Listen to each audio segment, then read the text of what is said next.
Question number हमारे पास unit number 1 का operation on set continue है, जिसका लास्ट क्वेश्चन है क्वेश्चन नंबर 4। एक्सरसाइज हमारे पास 1.2 चल रही है पेज नंबर 7 पर। क्वेश्चन नंबर 4 में क्या बोला गया है, if p is equal to s such that belong to और x less than equal to 11, क्योंकि वैल्यू दी हुई है x such that belong to p और 3 less than equal to x less than equal to 12 and r set है हमारे पास x such that belong to e मतलब even नंबर और x less than equal to 10 then verify distributive law. अब यहाँ पे distributive law का word आ रहा है, तो इसका मतलब है आपने डिस्ट्रीब्यूटिव लॉ के दोनों पार्ट्स ही फाइंड आउट करने हैं।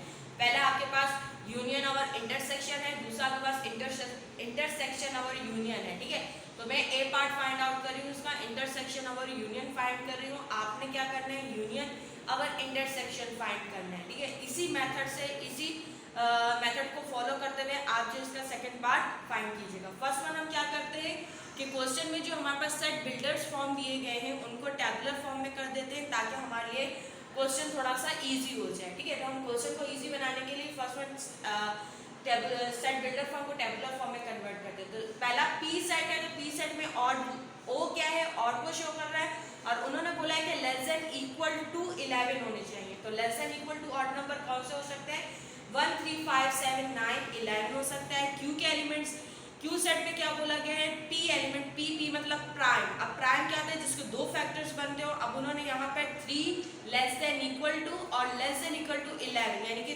3 और 11 भी शामिल है, यानी कि दोनों इंक्लूड है, और दोनों को मिलाते हुए आपने एलिमेंट्स लिखने हैं। तो 3 5 7 11। देन आर सेट है आपके पास, आर सेट में उन्होंने बोला हुआ है इवन नंबर। तो इवन नंबर में हमारे पास क्या होते हैं, even number less than equal to 10। तो इवन नंबर में हम वो लेते हैं जो 2 से डिवाइड होते हैं। तो 2 से डिवाइड कौन कौन से होते हैं, 2 4 6 8 10। तो ये हमारे पास 10 तक आएगा, क्योंकि 10 भी इसमें इंक्लूड है। अब इसको हम क्या करेंगे, डिस्ट्रीब्यूट इन गिवन सेट्स के थ्रू हम फाइंड आउट करेंगे कि डिस्ट्रीब्यूटिव लॉ को ये प्रूव कर रहा है या नहीं कर रहा है, यानी कि जो गिवन सेट है ये उसको प्रूव कर रहे हैं नहीं। तो फर्स्ट वन हम लेफ्ट हैंड साइड स्टार्ट करते हैं। तो लेफ्ट हैंड साइड में हमारे पास क्या दिया हुआ है, P intersection Q union R। तो इसको पहले हम लेके चलते हैं। तो P की जगह पे मैंने पहले से ही एलिमेंट्स लिख दिए हैं। P की जगह पे आपके पास एलिमेंट्स क्या है, 1 3 5 7 9 11, और Q की जगह पर आपके पास क्या है, 3 5 7 11, और R की जगह पर, R सेट की जगह पर आपके पास क्या आ जाएगा, 2 4 6 8। तो फर्स्ट वन हम राउंड ब्रैकेट को सॉल्व करेंगे, देन फिर उसका जो आंसर आएगा उसका हम बाहर P एलिमेंट के साथ सॉल्व करेंगे। सही है? तो हमारे पास जो है 1 3 5 7 9 11 एज इट इज आ जाएगा। सही है, और इंटरसेक्शन का साइन भी एज इट इज आ जाएगा। आपने क्या करना है, पहले इन दोनों ब्रैकेट को सॉल्व करना है। दोनों ब्रैकेट में यूनियन में हम सीक्वेंस वाइज लिखते हैं। तो सीक्वेंस वाइज हमारे पास एलिमेंट्स कौन कौन से आएंगे, फर्स्ट वन वहां से 2 3, देन आपके पास क्या है 4 5 6 7 8, इसके बाद देन आपके पास 10 और 11। तो ये हमारे पास सेट जो है क्लोज हो जाएगा। अब इन दोनों सेट गिवन सेट में आपको क्या दिख रहा है कि सेम मिड में इंटरसेक्शन का साइन है। तो सेम एलिमेंट्स कौन कौन से हैं आपके पास इन दोनों गिवन सेट में से, हमारे पास अगर हम यहाँ से देखें तो हमारे पास 3 सेम आ रहा है। 3 के अलावा आपके पास सेम क्या है, आपके पास 5 है, 7 है, देन आपके पास सेम एलिमेंट्स कौन सा है आपके पास, 9 मौजूद नहीं है, 10 मौजूद नहीं है, 11 है।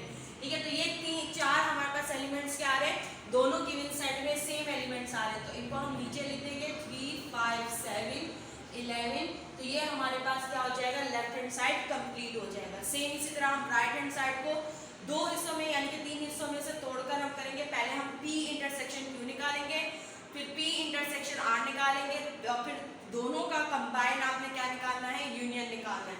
तो फर्स्ट वन हम P इंटरसेक्शन Q निकालते हैं। तो दोनों गिवन सेट में आपके पास इंटरसेक्शन में सेम एलिमेंट्स क्या दिख रहे हैं, 3 5 और 7 11। ये हमारे पास इसमें आ रहा है 3 5 7 11। तो ये हमारे पास क्या है, P इंटरसेक्शन Q आ गया।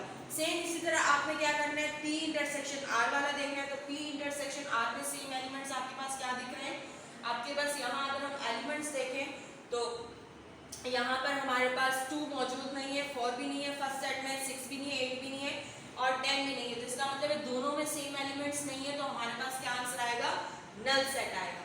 अब हम क्या करेंगे, यहाँ पर जो है एलिमेंट्स हमने पहले से ऑलरेडी हेडिंग डाली हुई है, P intersection Q union P intersection R की।